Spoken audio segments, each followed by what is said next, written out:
Hello student, कैसे हैं आप लोग। उम्मीद करता हूं कि आप सभी बहुत ही अच्छे होंगे और अपनी स्टडी को प्रॉपर रूप से कर रहे होंगे।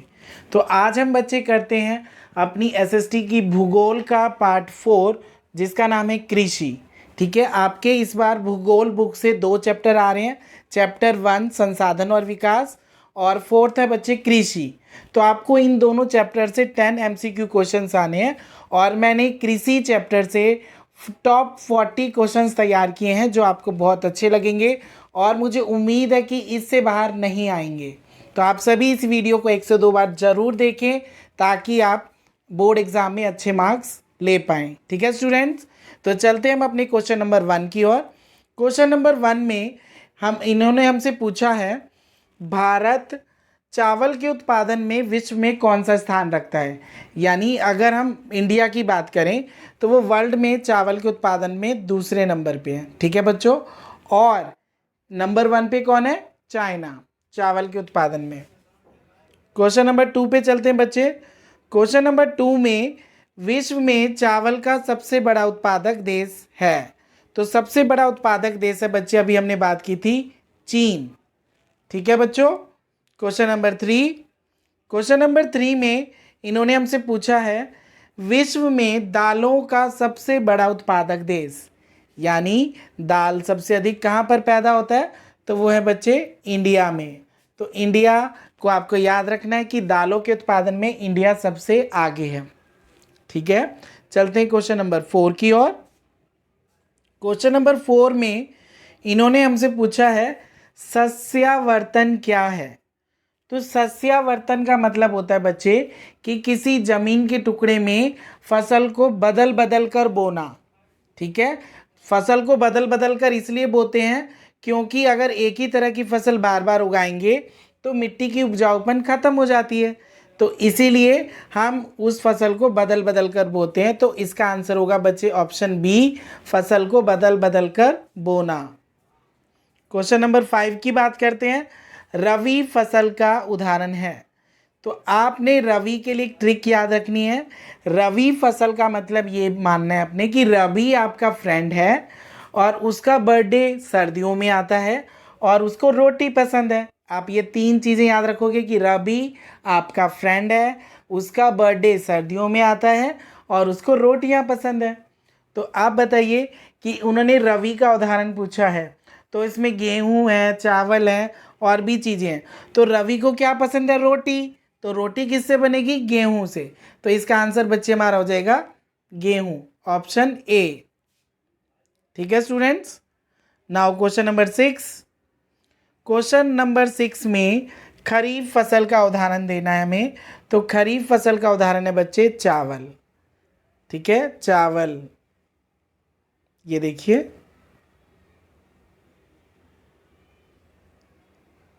चावल। क्वेश्चन नंबर 7 की बात करें, रेशम उत्पादन के लिए रेशम के कीड़ों को पालना। रेशम के कीड़े भी पाले जाते हैं बच्चे। ठीक है, तो अगर हम उन कीड़ों को पालते हैं रेशम के लिए तो हम उसको कहते हैं सेरीकल्चर। ठीक है बच्चे, याद रहेगा आप सभी को, ये क्वेश्चन वेरी इंपॉर्टेंट है, सेरीकल्चर। क्वेश्चन नंबर 8 की बात करते हैं, ऑपरेशन फ्लड किससे संबंधित है। तो ऑपरेशन फ्लड बच्चे हमारा है दूध से संबंधित है। आपको बहुत अच्छी तरह और बहुत इंपॉर्टेंट क्वेश्चन है। क्वेश्चन नंबर 9, सुनहरा रेशा किसे कहते हैं। वेरी वेरी इंपॉर्टेंट है बच्चे। बहुत से लोग सुनहरा रेशा गेहूं को समझते क्योंकि जो गेहूं है वो सोने की तरह चमकती है, लेकिन गेहूं सुनहरा रेशा नहीं है। सुनहरा रेशा है बच्चे जूट, और जूट को हम कपास भी कहते हैं। तो यहाँ पर ऑप्शन में जूट ना देकर वो कपास भी कह सकते थे। तो आपको ये याद रखना है कि सुनहरा रेशा जूट या कपास को कहते हैं। क्वेश्चन नंबर 10 की बात करते हैं। क्वेश्चन नंबर 10 में इन्होंने हमसे पूछा है, गेहूं और गन्ने के उत्पादन में कौन सा राज्य अग्रणी राज्य है।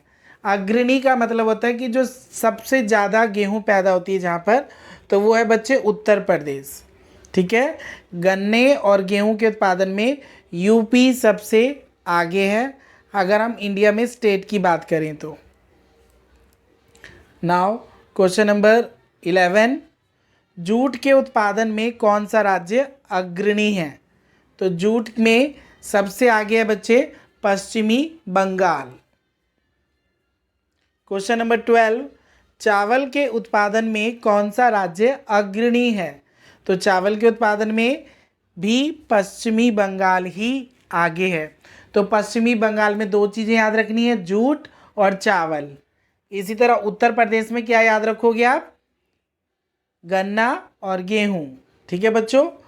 क्वेश्चन नंबर 13, किन प्रदेश में चावल वाणिज्यिक कृषि की एक फसल है? ठीक है, वाणिज्यिक कृषि किसे कहते हैं? ऐसी कृषि जो व्यापार करने के लिए की जाती है। तो कह रहे हैं कि किस प्रदेश में चावल वाणिज्यिक कृषि है? तो देखिए बच्चे, झारखंड और बिहार में तो चावल वहाँ के लोग ज़्यादा यूज़ करते हैं, तो वाणिज्यिक कृषि है नहीं, क्योंकि वो वहीं ज़्यादा यूज़ कर लेते हैं। और पंजाब और हरियाणा, यहाँ पर उन्होंने ऑप्शन, ये शायद क्वेश्चन गलत बन गया है, तो पंजाब और हरियाणा में चावल वाणिज्यिक कृषि है उनके पास। ठीक है, तो आपने ये दोनों अच्छी तरह याद रखना है। यहाँ पर ये क्वेश्चन थोड़ा सा मिस्टेक हो गया। ठीक है बच्चों। नाउ क्वेश्चन नंबर 14, कौन सा राज्य चाय के प्रमुख उत्पादक है? मतलब चाय कहाँ पर सबसे ज़्यादा होती है? तो वो सबको पता होगा बच्चे, आसाम। ठीक है। क्वेश्चन नंबर 15, महाराष्ट्र किस फसल की खेती के लिए प्रसिद्ध है? तो सबसे पहले आपको ये याद रखना चाहिए कि महाराष्ट्र में कौन सी मिट्टी मिलती है? बताइए। महाराष्ट्र में हमें मिलती है काली मिट्टी, और काली मिट्टी किसके लिए अच्छी होती है? कपास के लिए। तो इसका आंसर होगा बच्चे हमारा कपास।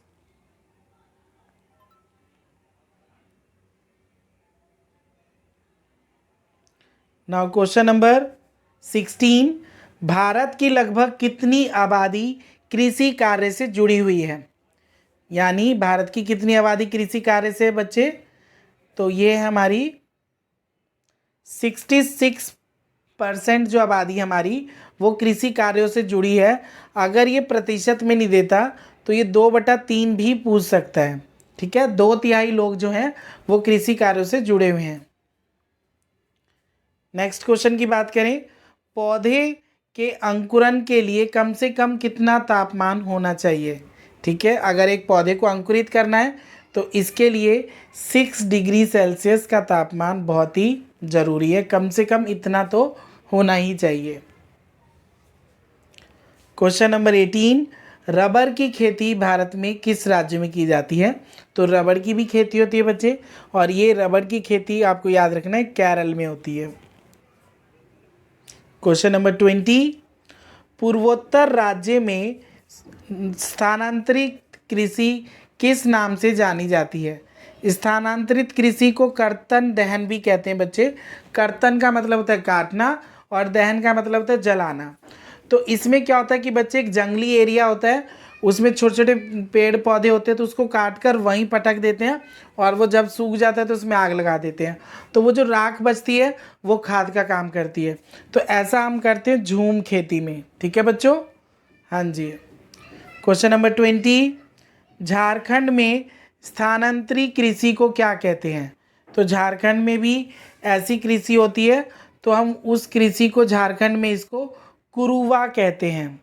ठीक है बच्चों, कुरुवा। 21, भारत में शुद्ध बोई गई भूमि कितने हेक्टेयर है? तो भारत में शुद्ध बोई गई भूमि है 14 करोड़। ठीक है बच्चों। क्वेश्चन नंबर 22, पंजाब की लगभग कितनी प्रतिशत भूमि में खेती की जाती है? गैस कीजिए आप लोग, कितनी की जाती होगी? बताइए। 84%। सोचिए कितना ज़्यादा है। 84% पे वहाँ वो फसल उगाते हैं, इसलिए वो पंजाब काफ़ी हरा भरा है, और 16% पे ही वो लोग रहते हैं। नेक्स्ट क्वेश्चन, गन्ने की फसल तैयार होने में कितना समय लगता है? अब देखिए बच्चे, गन्ने की जो फसल है उसको तैयार होने में लगभग 9 से ज़्यादा महीने लगते हैं। तो यहाँ पर हमारा ऑप्शन है 12 महीने, तो हम 12 महीने का यूज़ करेंगे। तो 12 महीने, लगभग 1 साल गन्ने की फसल को तैयार होने में लग जाता है। भारत का नारियल प्रदेश किसे कहते हैं? तो नारियल प्रदेश हम उसे कहेंगे जहाँ नारियल ज़्यादा मिलता होगा। तो नारियल आपको पता ही है कहाँ मिलता है, कहाँ मिलता है? केरल में। ठीक है स्टूडेंट्स, तो केरला को हम नारियल प्रदेश कहते हैं। चाय किस प्रकार की फसल है? तो जो चाय है बच्चे, यानी जो चाय के पौधे होते हैं वो हमारी है रोपण फसल। कौन सी फसल है बच्चे? रोपण, रोपण फसल है। इस चाय की फसल को रोपण इसलिए कहते हैं बच्चे क्योंकि ये जब इसको हम एक बार लगा देते हैं ना, ये सालों साल वहीं लगे रहते हैं और वो हमें चाय देते रहते हैं। इसको हम ढलानों पर लगाते हैं। इसके पास पानी ज़्यादा नहीं टिकनी चाहिए। अगर पानी ज़्यादा मात्रा में इसके पास टिक जाती है तो इसकी जड़ें खराब हो जाएंगी और वो पौधा नष्ट हो जाएगा। ठीक है बच्चों? हाँ जी, आगे चलते हैं।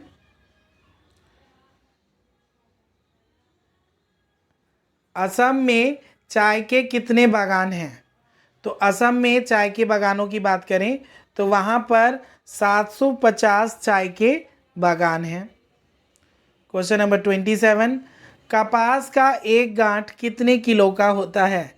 तो जो बच्चे कपास का जो हम फसल उगाते हैं तो उस फसल में गांठें बनती हैं और वो जो गांठें होती है, एक गांठ जो होता है वो 170 किलो के बराबर होता है। सोचिए, आप उसे उठा भी नहीं सकते। ठीक है, कम से कम 4 से 5 लोग चाहिए तभी उस गांठ को उठा पाएंगे आप। 28, भारत विश्व का लगभग कितना प्रतिशत कॉफ़ी का उत्पादन करता है? यानी वर्ल्ड में जितना भी कॉफ़ी यूज़ हो रहा है उसका इंडिया कितना उत्पादन करती है? तो वो है बच्चे 4%। इंडिया वाले कॉफ़ी का उत्पादन में अपना सहयोग देते हैं। 29, भारत में हरित क्रांति की शुरुआत कब हुई थी? तो जो भारत में हरित क्रांति की शुरुआत हुई थी वो हुई थी बच्चे 1966 में।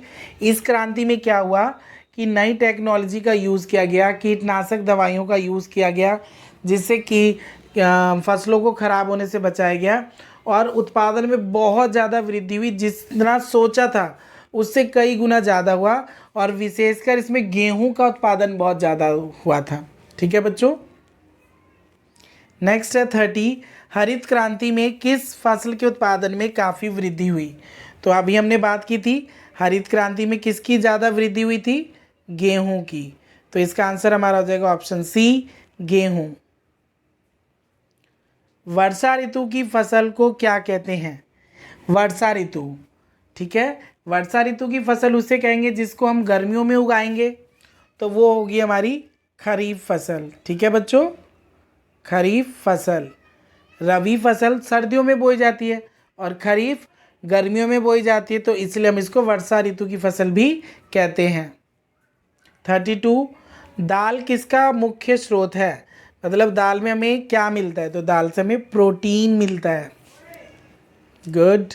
नेक्स्ट 33, धान की खेती के लिए कितनी वर्षा उपयुक्त है?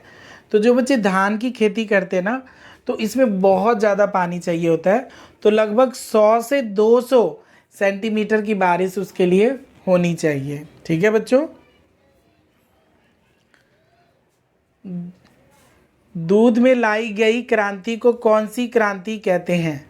तो उसको क्या कहेंगे? दूध किस कलर का होता है? सफ़ेद, तो सफ़ेद क्रांति इसका नाम दिया गया। गेहूं की फसल के लिए आदर्श तापमान कितना होना चाहिए?